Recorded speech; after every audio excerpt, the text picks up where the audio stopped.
मैं सुफियान खान एक बार फिर से आपके सामने हूँ लाइफ प्रोसेसेस के अगले टॉपिक के साथ।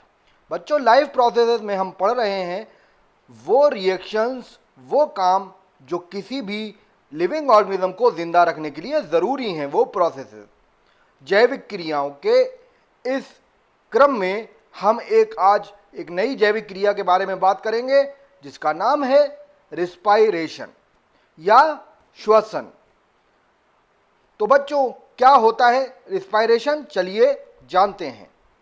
बच्चों, रिस्पायरेशन एक ऐसी प्रोसेस है जिसमें न्यूट्रिएंट्स के यानी पोषक तत्वों के जो हमने डाइजेशन से हासिल किए, उन पोषक तत्वों के ऑक्सीडेशन यानी ऑक्सीकरण की वजह से जो है एनर्जी रिलीज होती है। और कौन सा पोषक तत्व अल्टीमेटली बन जाता है डाइजेशन के बाद? जब डाइजेशन कंप्लीट हो जाता है बच्चों, तो वो पोषक तत्व जो बन जाता है, जो न्यूट्रिएंट्स बनता है, हमारे सेल्स में स्टोर होता है, वो ग्लूकोज की फॉर्म में होता है। तो हम ये भी कह सकते हैं the process of oxidation of glucose in which energy is released. और बच्चों, रिस्पायरेशन जो होता है वो दो तरह का होता है। एरोबिक रिस्पायरेशन यानी ऑक्सीकृत श्वसन और एनारोबिक रिस्पायरेशन। और एरोबिक रिस्पायरेशन में बच्चों ऑक्सीजन की ज़रूरत होती है, बिना ऑक्सीजन के एरोबिक रिस्पायरेशन नहीं हो सकता। यहाँ नीचे मैंने एरोबिक रिस्पायरेशन की रिएक्शन को भी दिखाया है बच्चों। देखिए, ग्लूकोज की ग्लाइकोलाइसिस होती है। ग्लाइकोलाइसिस का मतलब है ग्लूकोज के मॉलिक्यूल का टूटना। और ग्लाइकोलाइसिस होने के बाद बनता है पायरुविक एसिड, और पायरुविक एसिड फिर कन्वर्ट हो जाता है रिएक्शन में कार्बन डाइऑक्साइड, वाटर और 38 एटीपी यानी 38 मॉलिक्यूल ऑफ एडिनोसिन ट्राइफॉस्फेट। तो बच्चों, यहां से हमें यह पता चला कि एरोबिक रिस्पायरेशन में एक ग्लूकोज के ऑक्सीडेशन से 38 एटीपी बनते हैं। तो क्लियर? चलिए आगे देखते हैं क्या है। अगला है बच्चों aerobic respiration, anaerobic respiration. Anaerobic respiration में बच्चों वो रिस्पायरेशन है जिसमें ऑक्सीजन की ज़रूरत नहीं होती या ऑक्सीजन का इस्तेमाल नहीं किया जाता। बच्चों, ये बैक्टीरिया वगैरह में होता है, याद रखिएगा। इसमें भी आधी रिएक्शन सेम है। ग्लूकोज की ग्लाइकोलाइसिस से पायरुविक एसिड बनता है। उसके बाद क्योंकि ऑक्सीजन की अब्सेंस होती है, इसलिए pyruvic acid alcohol, carbon dioxide में कन्वर्ट हो जाता है, अल्कोहल और कार्बन डाइऑक्साइड में, और एक ग्लूकोज के मॉलिक्यूल से 2 एटीपी बनते हैं। तो देखा आपने बच्चों कि एरोबिक रिस्पायरेशन में 38 एटीपी बन रहे हैं और एनारोबिक रिस्पायरेशन में 2 एटीपी बन रहे हैं, यानी इसमें एरोबिक रिस्पायरेशन के मुकाबले बहुत कम एनर्जी बनती है। क्लियर? अगला जो हम टॉपिक पढ़ेंगे बच्चों वो है मसल क्रैम्प। आपने बहुत सारे क्रिकेटर्स में तो अक्सर देखा होगा कि रनिंग कर रहे हैं, फील्डिंग कर रहे हैं, एकदम से ज़मीन पर गिर पड़े, मसल पुल हो गया। तो यही मसल का पुल हो जाना कहलाता है मसल क्रैम्प। होता क्या है बच्चों, जब हम बहुत ज़्यादा फिजिकल एक्सेस में फिजिकल एक्टिविटीज़ करते हैं, दौड़ते हैं, चलते हैं, फिरते हैं बहुत ज़्यादा, तो ज़्यादा मात्रा में ऑक्सीजन ज़रूरी होती है, क्योंकि ज़्यादा मात्रा में हमको एनर्जी चाहिए होती है, और एनर्जी मिलती है रिस्पायरेशन से, और रिस्पायरेशन के लिए ऑक्सीजन ज़रूरी होती है। तो इतना ज़्यादा तेज़ी से एनर्जी का कंजम्पशन, एनर्जी का एक्सपेंडिचर हो रहा होता है कि ऑक्सीजन सप्लाई उसके साथ पेस नहीं रख पाती, यानी बराबरी से नहीं चल पाती। तो मसल सेल में क्या होता है, थोड़ी सी एनारोबिक कंडीशंस बन जाती हैं बच्चों, लिमिटेड ऑक्सीजन सप्लाई की वजह से, इनएडिक्वेट ऑक्सीजन सप्लाई की वजह से। तो होता क्या है, जो एनारोबिक कंडीशन प्रोड्यूस हो जाती है, पायरुविक एसिड या पायरुवेट कन्वर्ट हो जाता है बच्चों लैक्टिक एसिड में, और ये लैक्टिक एसिड जमा हो जाता है हमारी मसल सेल के अंदर, और इसी वजह से जो है मसल क्रैम्प हो जाता है बच्चों। ये देखिए यहाँ पर रिएक्शन में भी मैंने दिखाया है, ग्लूकोज की ग्लाइकोलाइसिस हुई, बना पायरुविक एसिड, और मसल सेल के अंदर ऑक्सीजन कम होने की वजह से पायरुविक एसिड कन्वर्ट हो गया लैक्टिक एसिड में, जो कि जमा हो गया मसल सेल के अंदर, जिसकी वजह से हो गया मसल क्रैम्प। ओके, और ये जब मसल क्रैम्प हो जाता है तो ऑक्सीजन की कमी की वजह से हुआ है। तो अगर हम उस जगह पर जहां पर मसल पुल हो गया है गर्म पानी से सिकाई कर दें या मालिश कर दें, मसाज कर दें, तो ब्लड सर्कुलेशन फिर से बहाल होने की वजह से वो मसल क्रैम्प सही हो जाता है। और अब आज का हमारा सबसे बेहतरीन और इंपॉर्टेंट टॉपिक हम शुरू कर रहे हैं, रिस्पायरेशन इन ह्यूमन, यानी मनुष्य का श्वसन, मनुष्य में श्वसन और उसका श्वसन तंत्र यानी रिस्पायरेटरी सिस्टम। तो बच्चों, इंसान में जो प्राइमरी रिस्पायरेटरी ऑर्गन होते हैं वो होते हैं लंग्स, फेफड़े, जो कि रिब केज यानी पसलियों के पिंजरे के अंदर प्रोटेक्टेड हैं और इनका सरफेस एरिया बहुत लार्ज होता है।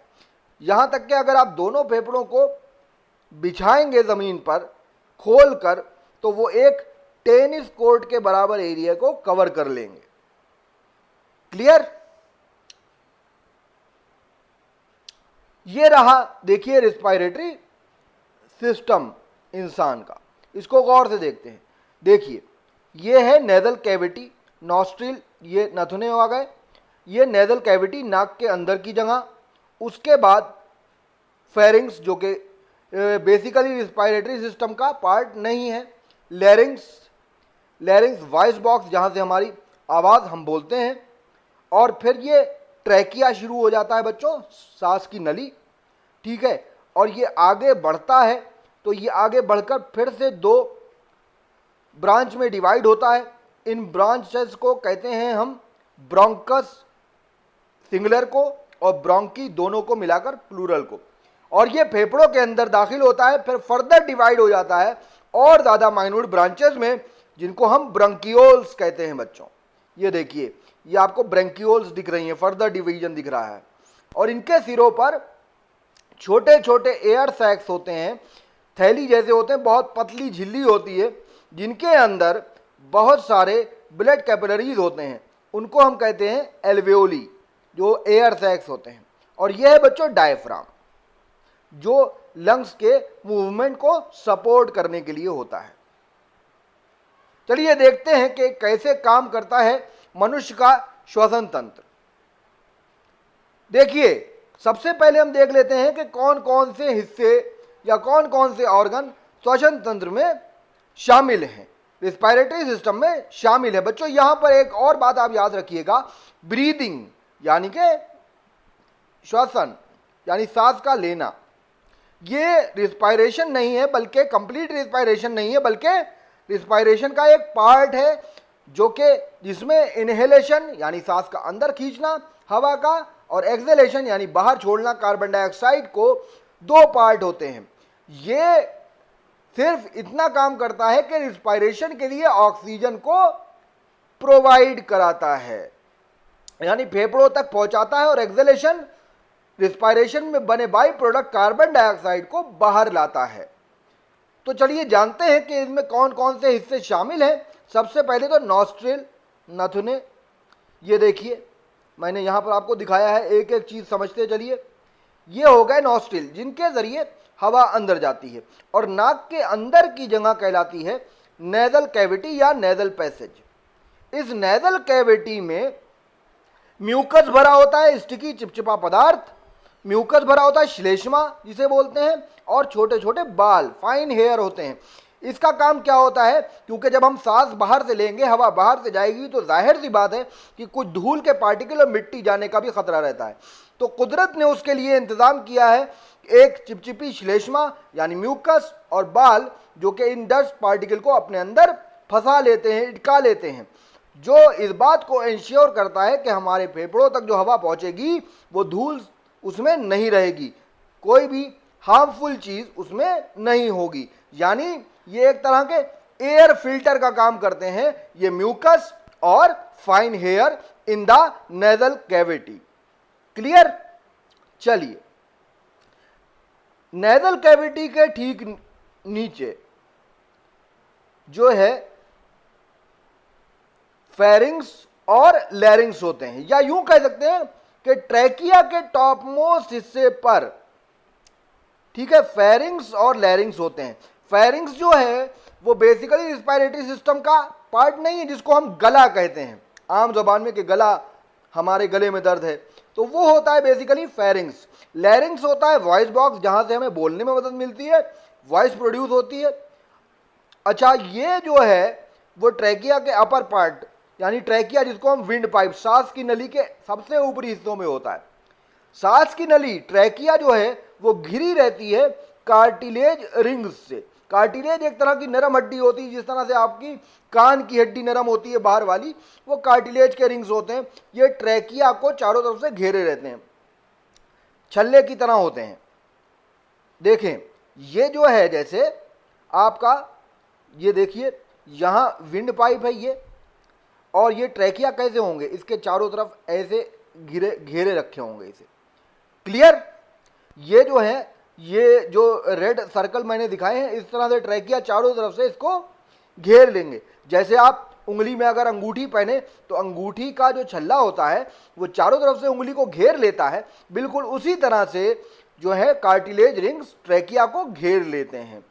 ठीक है, ये नरम हड्डी टाइप की होती है, और ये ट्रैकिया को जो घेरे होते हैं कार्टिलेज रिंग्स, इनका काम क्या होता है कि जाहिर सी बात है, जब हम सांस ले रहे हैं, रिस्पायरेशन हो रहा है, तो हवा कुछ सेकंड के लिए हमारे विंड पाइप में नहीं भी रहती है।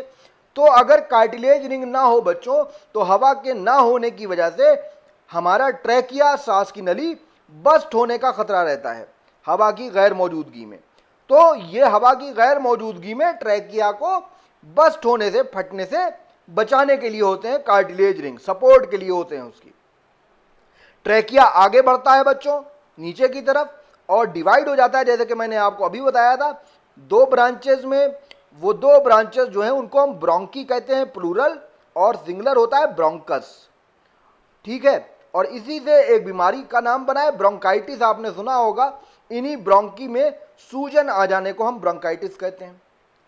ये जो ब्रोंकस है, फिर एक एक ब्रोंकस जो है अपनी अपनी साइड के लंग्स में एंटर करता है, अपनी अपनी साइड के लंग्स में एंटर करता है।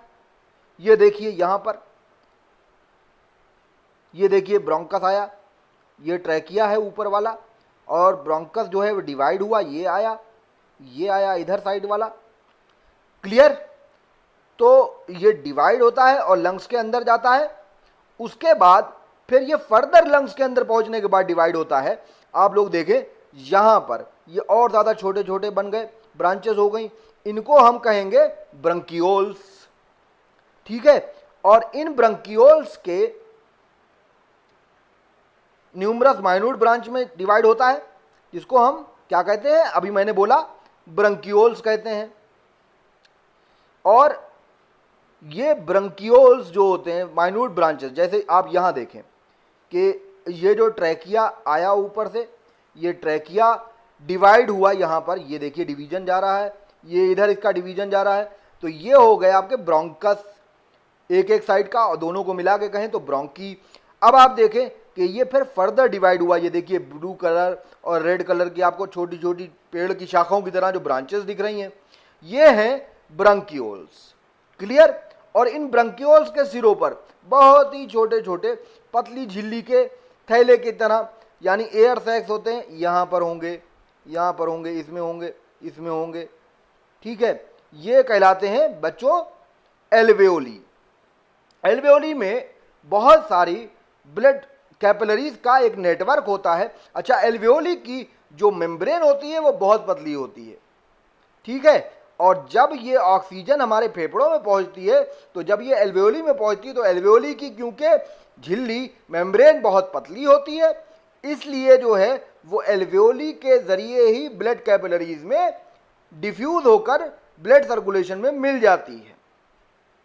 और ब्लड सर्कुलेशन में ऑक्सीजन मिलने के बाद जो है वो आपका हेमोग्लोबिन, जो कि ब्लड में पाया जाता है, ये कैरियर होता है ऑक्सीजन का, ऑक्सी हेमोग्लोबिन की फॉर्म में ये ऑक्सीजन को बॉडी की हर एक सेल में पहुंचा देता है।